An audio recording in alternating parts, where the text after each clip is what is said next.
ان اللہ مع الصابرین، اللہ صبر کرنے والوں کے ساتھ ہے، اللہ صبر کرنے والوں کو جزا دیتا ہے۔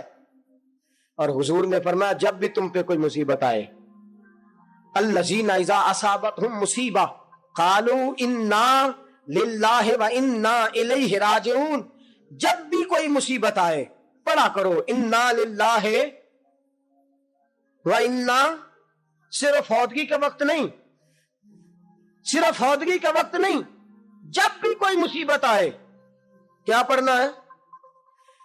انا للہ و انا الیہ۔ اور یاد رکھیے مصیبتیں اللہ کے پیاروں پر آتی ہیں۔ نبی پاک صلی اللہ تعالی علیہ وسلم نے فرمایا خدا اگر تجھے مصیبت دیتا ہے نا،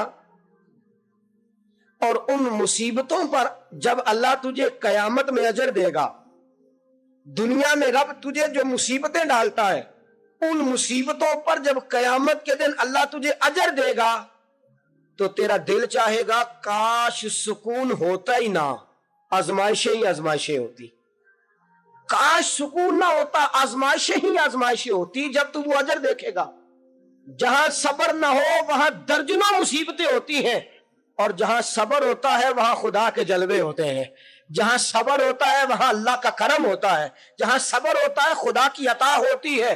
باقی عبادتوں پر ثواب ملتا ہے اور صبر پر رب رحمان ملتا ہے۔ ان اللہ مع الصابرین، اللہ صبر کرنے والوں کے، اللہ صبر کرنے والوں کے، جس پر کوئی مصیبت آئے اور وہ کہے انا للہ و انا الیہ راجعون، اور پھر یہ دعا مانگے کہ یا اللہ یہ جو تو نے مجھ سے چیز لی ہے مجھے اس کا بہتر نعم البدل عطا فرما، انا للہ پڑھے اور کہے یا اللہ جو دیا ہے اس کا بہتر نعم البدل دے۔ حضور فرماتے ہیں اللہ جو چیز لی ہوگی اس سے بہتر چیز اسے عطا فرما دے گا۔ یہ حدیث گھر جا کے سنائی، حضرت ام سلمہ کہتی ہیں میرا چراغ بھی بجھ جاتا تو میں پڑھ دیتی انا للہ و انا الیہ راجعون، میں نے وظیفہ پکا لیا، میں اس پہ مکمل طور پر استقامت کے ساتھ عمل کرنے لگی۔ فرماتی ہے مجھ پر ایسی مصیبت آئی جو میرے لیے بڑی مشکل ہو گئی، میرے شوہر حضرت ابو سلمہ انتقال کر گئے۔ فرماتی ہے میں نے پڑھا انا للہ و انا الیہ راجعون، میں نے کہا یا اللہ مجھے بہتر نعم البدل عطا فرما۔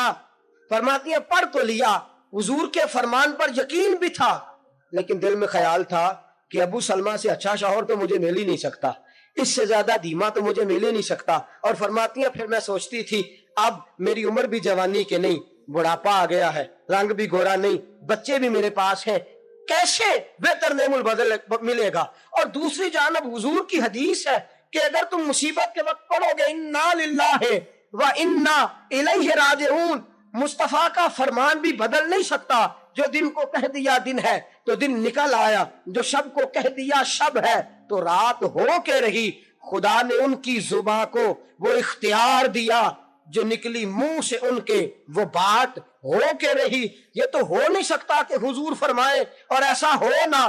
فرماتی ہیں پڑھ بھی لیا، عدت کے دن مشکل سے گزارے، عدت ختم ہوئی، میرے دل میں حدیث بھی ہے کہ حضور نے فرمایا اللہ بہتر نعم البدل دے گا، اور دوسری جانب یہ بھی ہے کہ ابو سلمہ سے اچھا شوہر نہیں مل سکتا۔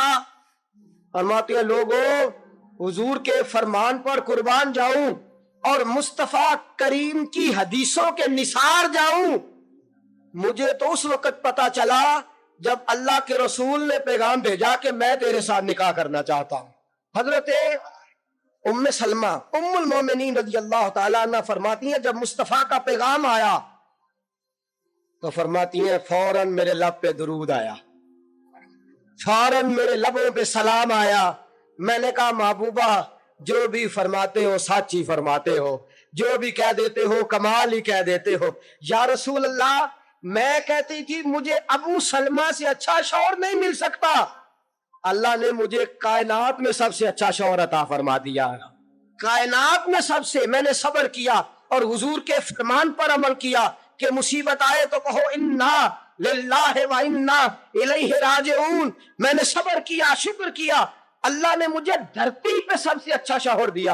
اور حضرت ام المومنین ام سلمہ رضی اللہ تعالیٰ عنہ عرض کرتی ہیں یا رسول اللہ میرا رنگ بھی گورا نہیں، حضور عمر بھی میری بڑھاپے کے قریب ہے، بچے بھی ہیں، روپ بھی نہیں تو میرا رنگ بھی نہیں، میری رومی ورگی چال بھی نہیں تو میرا جامی ورگا عشق حضور کوئی ایسی چیز نہیں جو آپ کے قابل ہو. یا رسول اللہ تو امیر حرم میں غریب بے نوا تو کجا من کجا.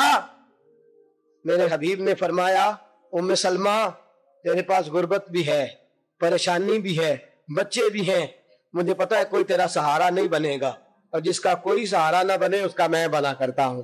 فرمایا اس لیے تیرے ساتھ نکاح کرنا ہے تاکہ تجھے سہارا میسر آ جائے. میرے رسول پاک نے فرمایا تو مصیبتوں پر آہوزاریاں نہ کر, شکایتیں نہ کر, صبر کر, صبر کا پہاڑ بن. نبی پاک صلی اللہ علیہ وسلم نے فرمایا جب کسی کا بچہ انتقال کر جاتا ہے نا, ہاں بات بڑی مشکل ہے, کام بڑا مشکل ہے. جب کسی کا بچہ بیٹا یا بیٹی انتقال کر جاتا ہے, وہ کسی دانشور نے کہا تھا کہ میرا باپ انتقال کر گیا, 6 مہینے گزرے تو میرا 18 سال کا بیٹا بھی انتقال کر گیا. کہنے لگے میں نے اپنے 80 سال کے باپ کا جنازہ اٹھایا تو میری کمر نہیں جھکی, لیکن جب 18 سال کے بیٹے کا جنازہ اٹھانے لگا تو میری کمر جھک گئی. اور رو کے کہنے لگا لوگوں باپ کا جنازہ پڑھنا آسان ہے, دعا کرو کسی کو بیٹے کا جنازہ نہ پڑھنا پڑ جائے. بڑا مشکل کام ہے, بڑا کٹھن مرحلہ ہے, یہ بڑی آزمائش کا معاملہ ہے. نبی رحمت صلی اللہ علیہ وسلم نے فرمایا جب کسی کا بچہ انتقال کر جاتا ہے, جب کسی کا بیٹا یا بیٹی انتقال کر جاتا ہے, فرشتے اس کی روح لے کے اللہ کی بارگاہ میں جاتے ہیں. رب فرماتا ہے تم میرے بندے کے جگر کا ٹکڑا لے آئے ہو, اس کے وجود کا حصہ لے آئے ہو, اس کی روح کی ٹھنڈک لے آؤ ہو. بولو تو صحیح میرا بندہ کیا کہتا تھا, بتاؤ میرا بندہ کیا کہتا تھا, اس نے کیا کہا؟ فرشتے کہتے ہیں مولا جب ہم نے اس کے بیٹے کی روح قبض کی اور وہ اپنے بیٹے کی میت پہ آیا تو اس نے تیرا گلہ نہیں کیا, شکوہ نہیں کیا, بلکہ اس نے کہا انا للہ و انا الیہ راجعون, یہ دیا بھی اللہ نہیں تھا, لے بھی اللہ ہی گیا ہے.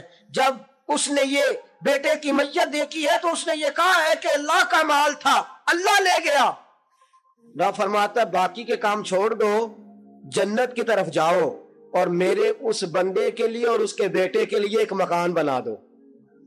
جنت میں جاؤ, دنیا کی زندگی تو تھوڑی ہے نا, اور آخرت کی زندگی حادی کوئی نہیں, اس کی حادی کوئی نہیں, کتنی لمبی ہے. فرمایا دنیا میں تو کٹھے نہیں رہ سکے, اب جنت میں مکان بنا دو, اس میں اس کا باپ بھی رہے گا, یہ بھی رہے گا. حضرت ابو ہریرہ رضی اللہ تعالیٰ عنہ فرماتے ہیں اللہ کے محبوب صلی اللہ تعالیٰ علیہ وآلہ وسلم کے صاحبزادے جناب ابراہیم علیہ السلام فرماتے ہیں حضور کے صاحبزادے آپ رات کو جب ان کی ولادت ہوئی تو نبی کریم علیہ السلام ہمارے درمیان آئے. جاگیے ذرا غور فرمائیے گا بات پہ. سید عالم صلی اللہ علیہ وسلم تشریف لائے اور ہم نے حضور کے چہرے کو چمکتے دیکھا, ہم نے آنکھوں میں ایک خوبصورتی, ایک رنگ ڈھنگ دیکھا. ہم نے کہا یا رسول اللہ مور مبارک بڑا اچھا ہے, حضور کوئی خیر کی خبر ہے؟ فرمایا مجھے مبارک دو, اللہ نے مجھے بیٹا عطا فرمایا ہے, میرے آنگن میں پھول کھلا ہے, خدا نے مجھے بیٹے کی دولت پہ نوازا ہے, میرے آنگن میں پھول کھلا ہے. فرماتے ہیں اگلے ہی دن, ایک روایت ہے کچھ عرصے کے بعد, ایک روایت ہے اگلے ہی دن ظہر کے بعد میرے محبوب نے پیار کرنے کے لیے بیٹا اٹھایا اور صاحبزادے کی سانسیں اکھڑنے لگی. رسول پاک کے صاحبزادے نبی پاک کے مقدس ہاتھوں میں سانسیں اکھڑ رہی ہیں. حضور کے دستے مبارک میں صاحبزادے نے وصال کر دیا. آنکھیں بند کی تو نبی کریم کی مقدس آنکھوں میں آنسو آئے. رات خوشی تھی, رات حضور مبارکیں وصول کر رہے تھے, رات مسکرا رہے تھے, صحابہ کے جرمٹ میں بیٹھ کر محبت کی بات ہو رہی تھی. ایک ہی تو رات گزری ہے, 24 ہی تو گھنٹے ہوئے ہیں, آنکھوں میں آنسو بھر آئے ہیں. حضرت عبداللہ ابن عمر رضی اللہ تعالیٰ عنہ عرض کرتے ہیں یا رسول اللہ آپ رو رہے ہیں, حضور صاحبزادے کا انتقال ہوا تو رو رہے ہیں. نبی رحمت صلی اللہ تعالیٰ علیہ وسلم نے فرمایا عبداللہ دل میرا غمزدہ ہے, آنکھوں میں آنسو ہیں, پر میں اپنی زبان سے وہی جملے کہوں گا جس سے میرا اللہ راضی ہوگا. میں کوئی بے صبری والی بات نہیں کروں گا, میں کوئی ایسا جملہ نہیں کہوں گا جس سے میرا خدا ناراض ہو جائے. اگرچہ میرا دل غم زدہ ہے, اگرچہ میں پریشان ہوں, اگرچہ میری آنکھیں آنسو بہا رہی ہیں, یہ محبت کی علامت ہے, یہ پیار کی علامت ہے, لیکن فرمایا میری زبان سے کوئی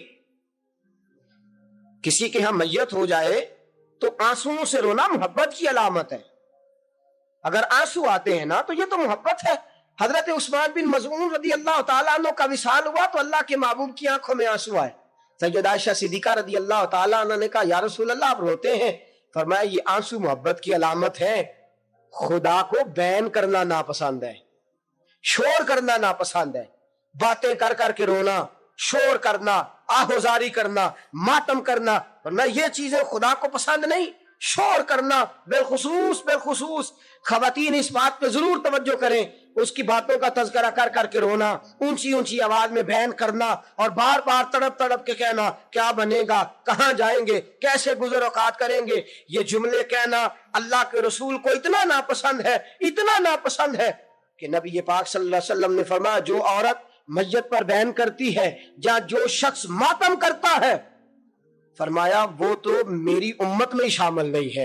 فرمایا میں تو اس کو شامل ہی نہیں سمجھتا. لیس منی, وہ ہم میں سے نہیں ہے. صبر کرے, ٹھہر جائے, اللہ کی رضا پہ راضی ہو جائے, قضا پہ راضی ہو جائے, جھک جائے خدا نے. اتنا شور کرنا, اتنی آہوزاری کرنا, اور معاذ اللہ بعض اوقات تو کفریہ جملے بولے جاتے ہیں, کفریہ جملے بولے جاتے ہیں. انتقال ہو گیا, تبھی موت چلا گیا, ہارٹ اٹیک سے انتقال, تو کہتے ہیں ہم پہ ظلم ہو گیا ہے. معاذ اللہ, آپ اللہ کو ظالم کہہ رہے, خدا کو ظالم کہہ کے کفر اکٹھا کر رہے, کفریہ فکرے بولے جاتے ہیں. معاذ اللہ تعالیٰ ثم معاذ اللہ, ایسی باتیں کی جاتی ہیں جو شریعت اسلامیہ میں سخت سزا کی مستحق ہے. صبر کرنا, حوصلہ کرنا, آنسوؤں سے رونا, اپنے دل کے اندر محبت رکھنا, لیکن کبھی بھی کسی موقع پر بھی اپنی زبان سے گلا کرنا, شکوہ کرنا, شکایت کرنا, کسی بابت کوئی بات بھی کرنا, دوستو یہ شریعت اسلامیہ میں جائز نہیں. صبر کریں, صبر کا پہاڑ بن جائیں. 500 سال فرعون نے دعویٰ خدائی کیا ہے معاذ اللہ. 300 سال فرعون کا حال یہ تھا کہ ننگے پاؤں کانٹوں پہ چلتا تھا اور اس کے پیر میں کانٹا بھی نہیں چبھتا تھا. فرشتے کہتے ہیں یا اللہ یہ کیا ہے, وہ تو اور ڈٹ جائے گا کہ میں خدا ہوں. فرمایا مہلت دے رہا ہوں. جو بیمار ہوتے ہیں وہ اللہ کے فرما بردار ہوتے ہیں, ان کو تو ساتھ ساتھ تھوڑی تھوڑی تکلیف دے کے اللہ معاف کرتا رہتا ہے, ورنہ ڈھیل دیتا. ایک صحابی ہے, طبقات ابن سعد میں روایت ہے, ایک صحابی اپنی بیوی سے کہتے ہیں پانی لاؤ, رات کا وقت ہے, آنکھ کھلی تو کہتے ہیں اٹھ پانی لا. بیوی پیالے میں پانی لائی, سو گئے, آنکھ لگ گئی. فرما بردار بیوی ساری رات پانی لے کے کھڑی رہی, ساری رات. کبھی سنتے تھے ہم بھی بزرگوں سے کہ بیویاں ایسا کرتی ہیں, کبھی سنا کرتے تھے. وہ شوہر بھی بڑے تقوی اور طہارت والے ہوتے تھے تو بیویاں بھی بڑی فرما بردار ہوتی ہیں. کہ ساری رات بیوی پانی کا پیالہ لے کے کھڑی ہے, صبح آنکھ کھلی تو اپنی بیوی سے کہنے لگے کیا بات ہے تیری, مانگ تو کیا مانگتی ہے, آج تو جیسے کہے گی میں ویسے کر دوں گا. ساری رات تو کھڑی رہی, بول جس طرح تو کہے گی. بیوی نے عجیب ہی بات کر دی, کہنے لگی آپ اس طرح کریں مجھے طلاق دے دیں. اب بات کر بیٹھے تھے کہ تو جیسے کہے گی, اور صحابہ سچاؤں لوگوں کی جماعت ہے, سچائیاں ان پہ ناز کرتی ہیں. تیرا وعدہ ہے کہ تو جیسے میں کہوں گا ویسے, جیسے میں کہوں گی تو کر دے گا, مجھے طلاق دے دے. شوہر بڑا پریشان ہوا, میں نے وعدہ کر لیا تھا جیسے تو کہے گی, اب تو کہتے ہیں طلاق دے دے, یہ کیسے ممکن ہے؟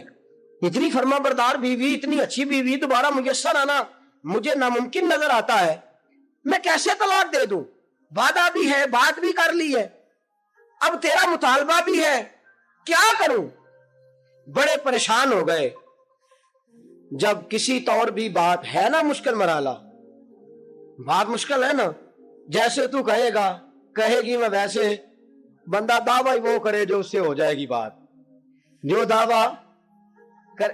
اچھا کچھ دوست آ کے کہتے ہیں جی کوئی حکم, کہتے ہیں نا, تو اگر ان کو یہ حکم دے دیا جائے کہ چھت پہ کھڑے ہو جاؤ ساری رات نماز پڑھو تو کیسا مشکل ہے نا.